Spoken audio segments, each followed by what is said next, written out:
Spak a ka të tjera aksione në mendje pra përflitet që mund të ketë të tjera aksione të bujshme sa i takon krimit, pa përmendur emra gjithmonë. Patjetër, shiko, në Shqipëri funksionojnë dhe operojnë, le të themi, jo vetëm në Shqipëri dhe jashtë saj, sepse kryesisht trafikantët shqiptar apo le të themi mafia shqiptare, sa e konsiderojnë të tillë, sa nuk e konsiderojnë, po unë po i referohem me këtë term, e kanë shtrirë aktivitetin e tyre edhe jashtë vendit. Dhe çfarë ndodh? Patjetër që autoritetet e huaja kanë hetime aktive në të cilat në shumicën e rasteve, pak edhe nëse shohim operacionet e italianëve sidomos apo edhe të Amerikës Latine, përgjithsisht dalin shqiptar që ose janë të përfshirë antarë të këtyre grupeve, e në disa raste janë edhe në drejtimin e këtyre grupeve, kryesisht të trafikut dhe të shpërndarjes së drogës. Dhe çfarë ndodh? Në secilën nga këto hetime, sidomos kur kanë dyshime shtetet e huaja që paratë e përfituara nga trafiku i lëndëve narkotike apo nga aktivitetet të tjera kriminale në vendet e tyre kanë rrjedhur dhe kanë ardhur në Shqipëri dhe janë pastruar në Shqipëri, patjetër që do të ketë edhe hetime të kësaj natyre. Pastaj ne kemi edhe grupe të cilat nuk janë goditur ende, Shqipëria nuk ka vetëm le të themi grupin e pojave apo grupin e më kujto disa grupe të tjera të goditura të bajrajve apo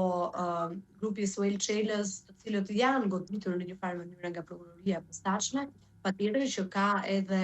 grupe të tjera të skenuara që janë apo kanë një rol shumë të rëndësishëm në trafikun, sidomos sepse sot nuk flasim më pra le të themi për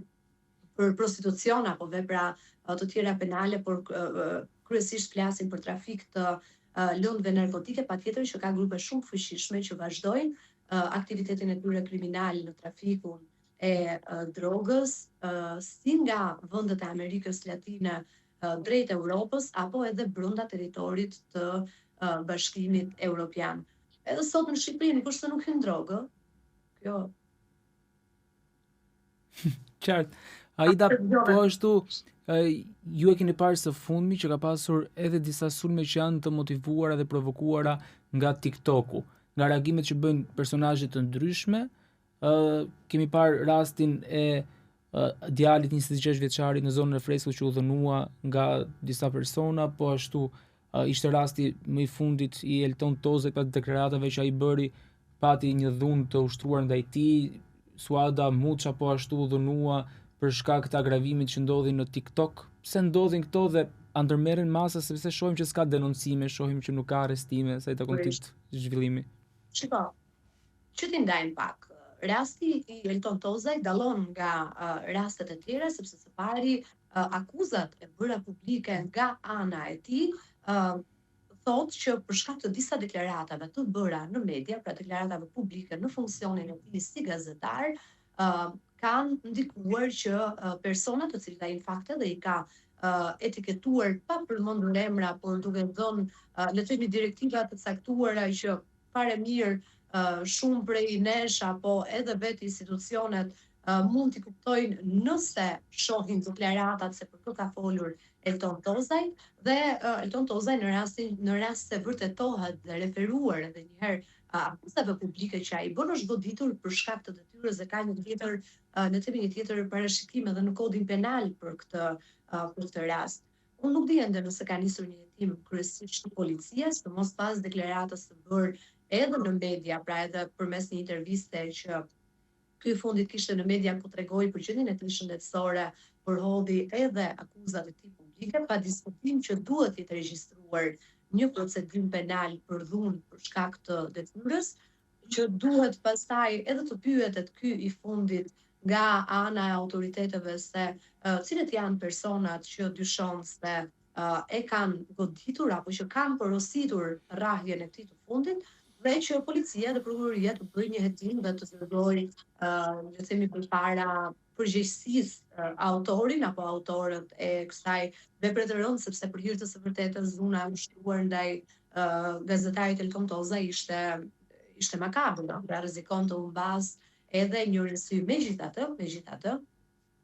në asnjërin nga luftimet zyrtare të mbërritura nga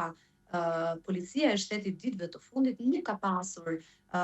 ndonjë pjesë ku të flitej pikërisht për këtë rast dhune të ushtruar. Megjithatë, në momentet që niset kryesisht ka raste edhe që nuk sjellin njoftimin, do doja shumë që hetimi të kishte nisur. Ndërkohë sa i takon rasteve të dhunës në TikTok, kjo pastaj merr komplet një dimension tjetër diskutimi. Në dhunë e cila për fat të keq duket sikur vjen për shkak të asaj manisë së madhe për klikime. Nuk është vetëm rasti i 26 vjeçarit në zonën e Freskut, është më e hershme historia e dhunës në TikTok. Unë kam ndjekur shumë shpesh sepse patjetër jam ndjekur për shkak të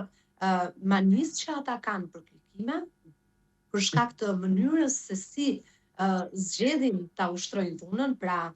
live, online, për ka pasur raste që dhuna ndaj disa personazheve të TikTokut është bërë edhe teksa ata ishin live në TikTok. Për shembull, kujtohet rasti i diamantit që u godit përgjatë live-it. Ti në TikTok ke fëmijë, ti në TikTok ke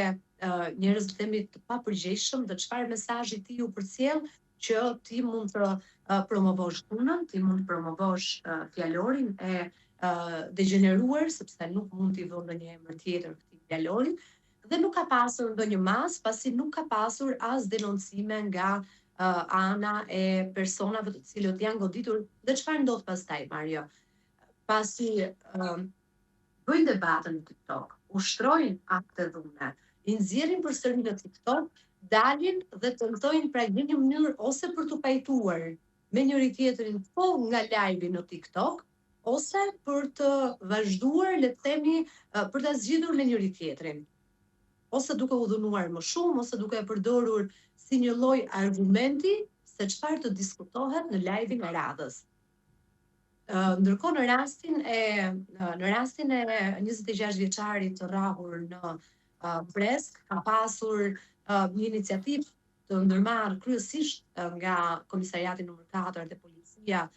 e Tiranës, dhe besoj që policia në secilin rast kështu duhet veprojë dhe kështu vepron, sepse edhe në përkomisariate, por dhe në drejtoritë vendore të policive,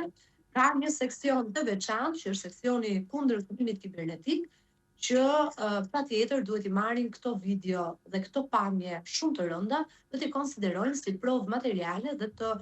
bëjnë hetimet e nevojshme për dërguar përpara drejtësisë të gjithë autorët e ndjeshjes. Pavarësisht se në momentin që dalin përpara hetuesve nuk e pranojnë që janë ata autorët. Për shembull në rastin e Suada Muçës,